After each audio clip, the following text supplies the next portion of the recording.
So St. Matthew's House originally started from a women's Bible study. They were reading through the book of Matthew and they got to Matthew 25, I think it's around 34, 36 through 40. And Jesus is specifically saying, when you take care of the least of these with feeding them, clothing them, housing them, then you've taken care of him. And so these ladies in 1988 said, we live in Naples, Florida. There are no least of these to care for. And as fate would have it, there's an article in the Naples Daily News the very next week, within the next few weeks, that shows a man eating out of a dumpster. And the news article referenced a group of homeless people that were living in the woods.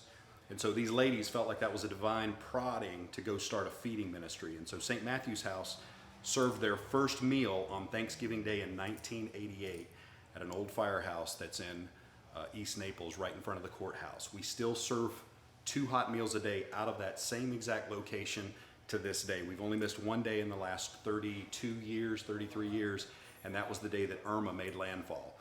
And from that, the ministry has grown to be a homeless shelter that houses single men, single women, and mothers with children.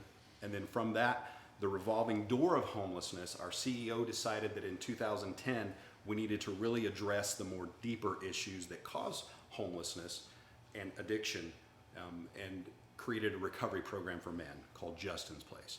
And so that's a 12-month program, and that has grown into being a men's program, but there's also a women's program that was started in 2013, and they both are 1 year. I wouldn't call them inpatient because we don't have patients, but people live with us during that year.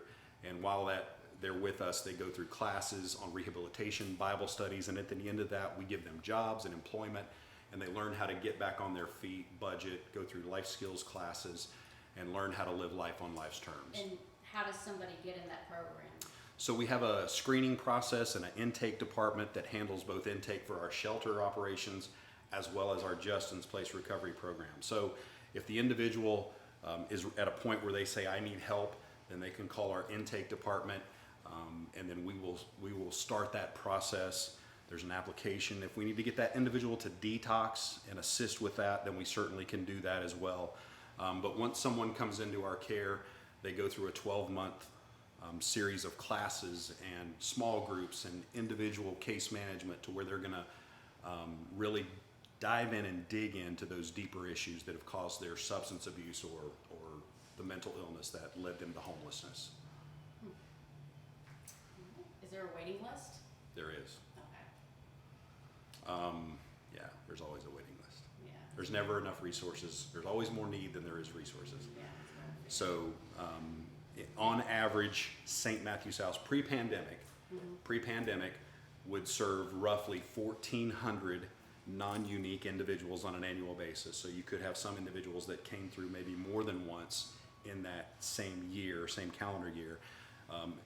Unique individuals will serve in our residential programs. We'll serve around 1,100 unique individuals on an annual basis. That's adults, that doesn't count children. So on any given night, we have roughly 40 to 50 children living in either our shelters or in our apartment complex in Golden Gate City, Wolf Apartments. And do they pay anything for the apartments, or how does that work? They do. So one of the programmatic requirements of St. Matthew's House is to pay a program fee. A lot of people think, why would you charge homeless people money to live in a shelter or in a transitional apartment? And our philosophy is that there's dignity in paying my own way. There's dignity in contributing in my rehabilitation. It's a nominal fee, it's not a lot of money. But if the individual doesn't have a job and they're not able to earn income yet, we allow them to work those fees off. So they can work for us for a day or two in our shelter, in the kitchen, cleaning, doing some extra chores, and we will wipe out 1 week's program fees for them to be able to feel like they've contributed to their stay while they're with us. And how long is the waiting list? The average wait? Yeah, it depends on male, female, or family. So each one of those have different lengths. Males get in pretty quickly because we have a lot more beds for males. Single females, and when I say get in pretty quick, I mean within 2 weeks typically. With single females, that's probably going to be more of a 30-day wait. With families, that could be anywhere from 30 days to 6 months, depending on the transition of those mothers that are already in the beds.